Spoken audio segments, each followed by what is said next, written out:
৯ মাস ২৫ দিন বয়সে আমি প্রথমবারের মতো আমার বাচ্চাকে বিফ দিলাম। মানে গরুর মাংস খাওয়ালাম। আসলে ফ্রান্সের ডক্টরের মতে মানে আমার বাচ্চার ডক্টর আমাকে সাজেস্ট করেছিল যে ৮ মাসের পর থেকেই তুমি চাইলে রেড মিট দিতে পারবা। কিন্তু আমি ইচ্ছা করে এতদিন দেইনি। আমি চাচ্ছিলাম ১০ মাসে দিতে, কিন্তু হঠাৎ করেই আমরা আমাদের জন্য বিফ খিচুড়ি রান্না করছিলাম। এই যে দেখেন আমাদের চাল ডাল ভিজিয়ে রেখেছি। তো সেখান থেকেই ভাবলাম রাহার জন্য আজকে আমরা বিফ খিচুড়ি রান্না করব। আর খিচুড়িটাও দিচ্ছি ১ মাসের বেশি সময় পরে। আমি কিন্তু রেগুলার আমার বাচ্চাকে খিচুড়ি দেই না।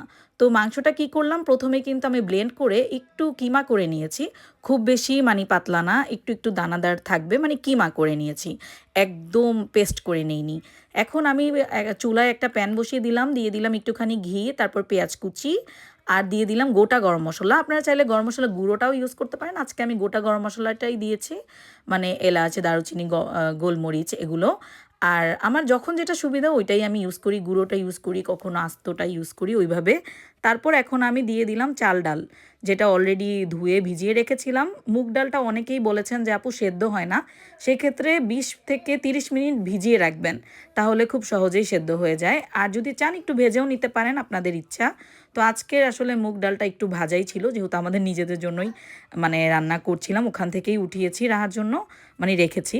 তো যাই হোক, একদমই কিন্তু চাল ডালের সাথে কিছুক্ষণের পরেই আমি কিন্তু মাংসটা অ্যাড করে দিয়েছি, গরুর মাংসের কিমাটা।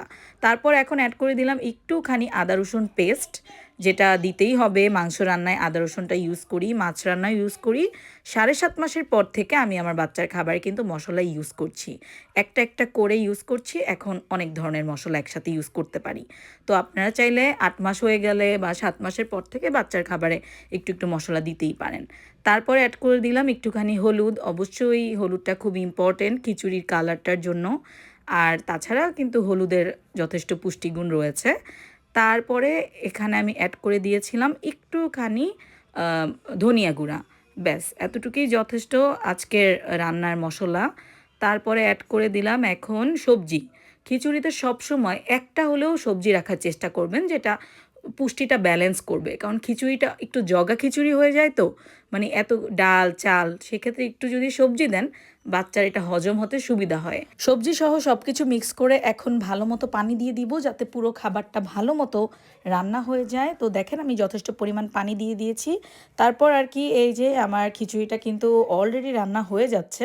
খুব বেশি পাতলা করব না, আমার বাচ্চা একটু ঘন ঘন খায়, আমি ওইভাবেই রাখবো। এখন একটু গরুর মাংস নিয়ে বলি, আসলে গরুর মাংসতে কি আছে, বাচ্চাকে কতটুকু দিতে পারেন। সেটা হলো গরুর মাংসতে রয়েছে high quality of protein, vitamin, mineral এবং আয়রন, যেটা বাচ্চার স্বাস্থ্যের জন্য খুবই ভালো, গ্রোথে সাহায্য করে, ব্রেইন ডেভেলপমেন্টে হেল্প করে।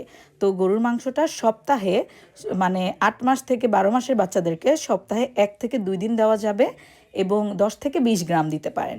২০ গ্রামের উপর না দেওয়াই ভালো। প্রথমবার হিসেবে আমার মেয়ে মাশাআল্লাহ লাইক করেছে, নিজের হাতে কিছুটা খেলো, আমিও খাইয়ে দিলাম, এখন লেবু খাচ্ছে আর খাবে না। তো আমাদের খাওয়া দাওয়া মোটামুটি শেষ মাশাআল্লাহ, সব কিছু মিলিয়ে এই যে এতটুকু বেঁচে গেল। ভালো থাকবেন সবাই, আল্লাহ হাফেজ।